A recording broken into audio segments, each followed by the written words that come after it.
Selamat datang di SD Negeri Kutasari 1 dengan tema Segitiga Restitusi. Segitiga restitusi adalah proses menciptakan kondisi bagi peserta didik untuk memperbaiki kesalahan mereka sehingga mereka bisa kembali pada kelompok mereka dengan karakter yang lebih kuat. Ada 3 tahapan segitiga restitusi.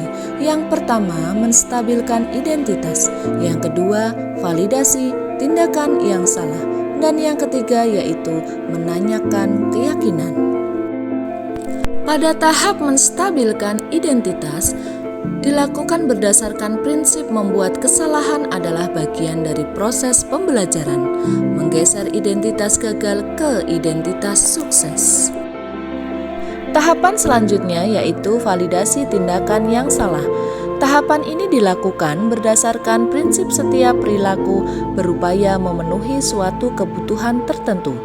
Guru akan bergeser dari stimulus respon menjadi proaktif, mengenali dan mengakui kebutuhan murid akan memperbaiki hubungan dengan murid. Tahapan terakhir yaitu menanyakan keyakinan.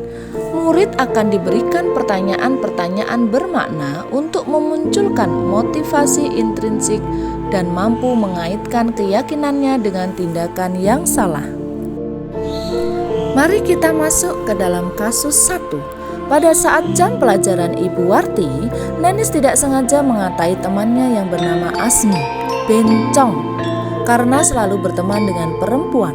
Asmi tidak terima dan marah. Nenis dijauhi semua teman laki-laki bahkan perempuan.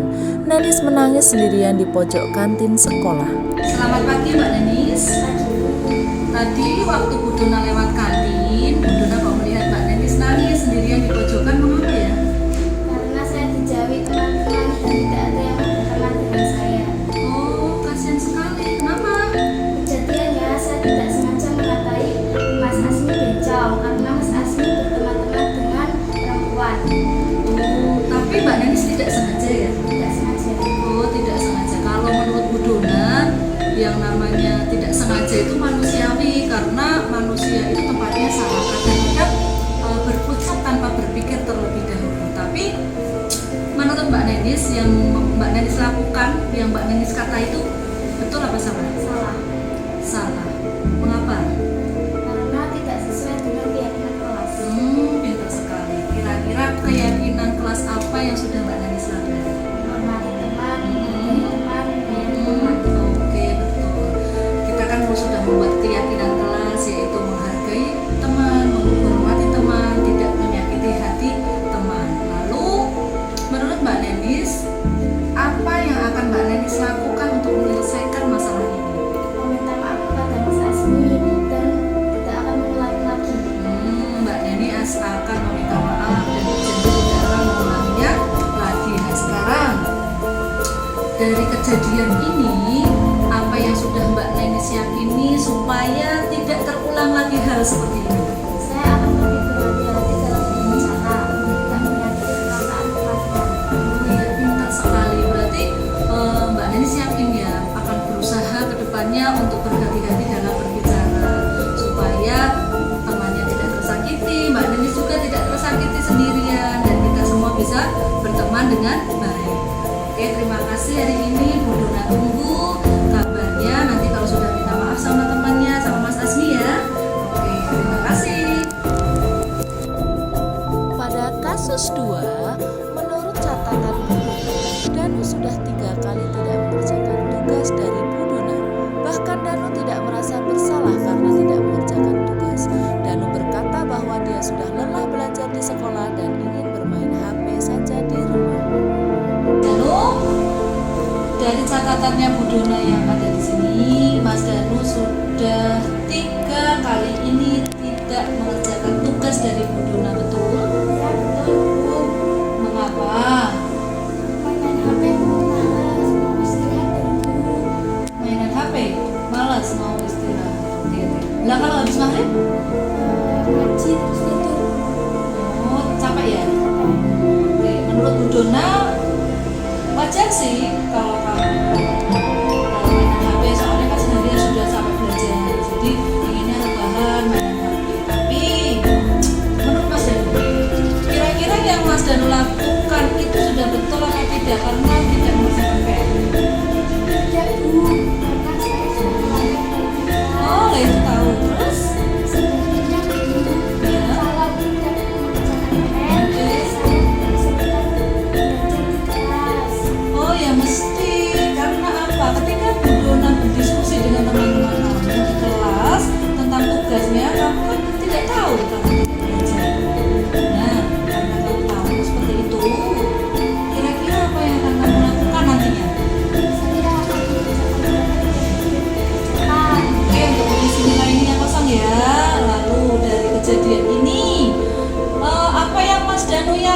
dalam hati supaya tidak terulang lagi? Dan saya akan mengerjakan PR dulu dan baru bermain HP.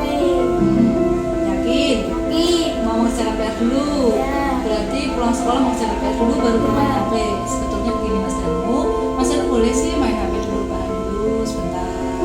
Tapi kita sisihkan waktu dulu untuk belajar, mengerjakan tugas supaya nanti di sekolah Mas Danu tidak ketinggalan pelajaran.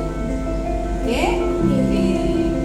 Janji ya, betul ya. Oke, terima kasih. 1. Perkenalkan, nama saya Nani Sutami dari murid kelas 5 yang diajari oleh Ibu Dona Ratnasari. Ibu Dona Ratnasari orangnya baik, lembut, bijaksana, pintar, dan cantik.